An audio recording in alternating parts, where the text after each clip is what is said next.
ধান নিচ্ছি এই যে বল ভরে। আসসালামু আলাইকুম এভরিওয়ান, কেমন আছেন সবাই? তো আমাদের ঘরের চাল ফুরিয়ে গেছে, তো আমরা এখন ধান সিদ্ধ করব। তো এখন করব না, আমরা সকালে করব, তাই আমরা এখন বিকালবেলা ধান ভিজিয়ে রাখতেছি।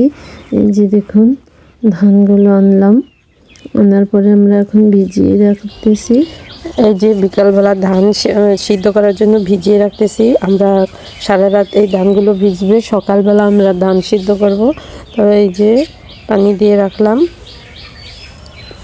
তো এই যে দেখুন, আমরা সকাল সকাল এখন ধান সিদ্ধ করবো। এই যে ভিজিয়ে রাখলে ধানগুলোর মধ্যে কিন্তু এরকম বুদবুদি ওঠে।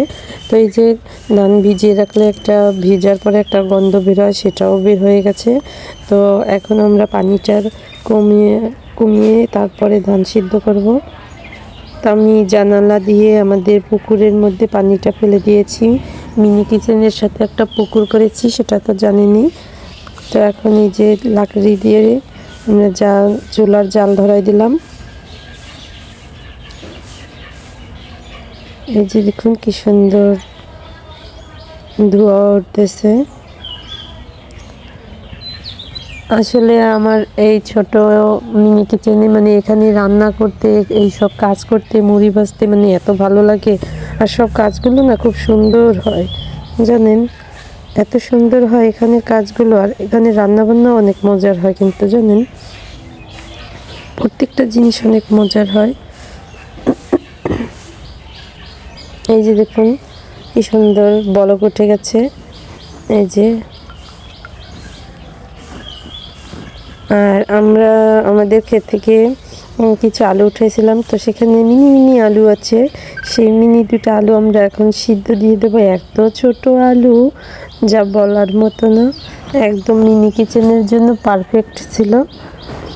তো এখানে তো ডিমও সিদ্ধ দেয়। আমরা তো ধান সিদ্ধর মধ্যে ডিম সিদ্ধ খেয়েছি, মিষ্টি আলু সিদ্ধ, গোল আলু সিদ্ধ। তো আমরা এখানে এখন রমজান মাস, তাই ডিম সিদ্ধ করে কি করবো আর, তাই শুধু আলু সিদ্ধ দিয়ে দিলাম, ডিম সিদ্ধ দিলাম না।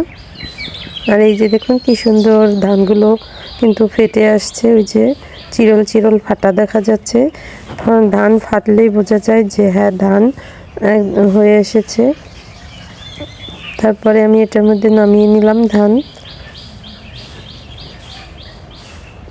ধান সিদ্ধ দেখে আপনাদের কার কি ফিলিংস হচ্ছে সেটা কমেন্টস করে জানাবেন প্লিজ। আর আমাদের ঘরে মানে চাল ফুরিয়ে গেছে, তাই আমরা ধান সিদ্ধ করতেছি। একদম বছরের ধান, আবার নতুন ধান উঠবে, সেই পর্যন্ত এই ধান দিয়ে আমরা রান্না করব। এই যে দেখুন কি সুন্দর আলু দুটোও সিদ্ধ হয়ে গেছে। এখন ধানগুলো রোদে শুকাতে দেওয়া হবে। কি সুন্দর ফাটছে দেখেন তো, ধানগুলোর ফাটা দেখলেই বোঝা যায় যে অনেক সুন্দর করে। ধানগুলো ঠান্ডা হতে থাক, আর ওদিকে উঠোনে রোদ আসতে থাকুক। তারপরে উঠোনে দিয়ে দেব ধানগুলো। তারপরে এই যে ধানগুলো আমি ঠান্ডা করার জন্য ছড়িয়ে দিলাম। আর এখন দেখুন আমার ধান ঠান্ডা হয়ে গেছে, আর এদিকে রোদও চলে এসেছে। আমি উঠোনে দিয়ে দিলাম আমার ধানগুলো। আর এদিকে যেমন উঠোনে ধান রোদ্দুর দিলে হাঁস মুরগি চলে আসে খাইতে, তখন দেখেন আমার ছোট ছোট মুরগিগুলো চলে এসেছে। আমার ভিডিও কেমন লাগছে কমেন্টস করে জানাবেন।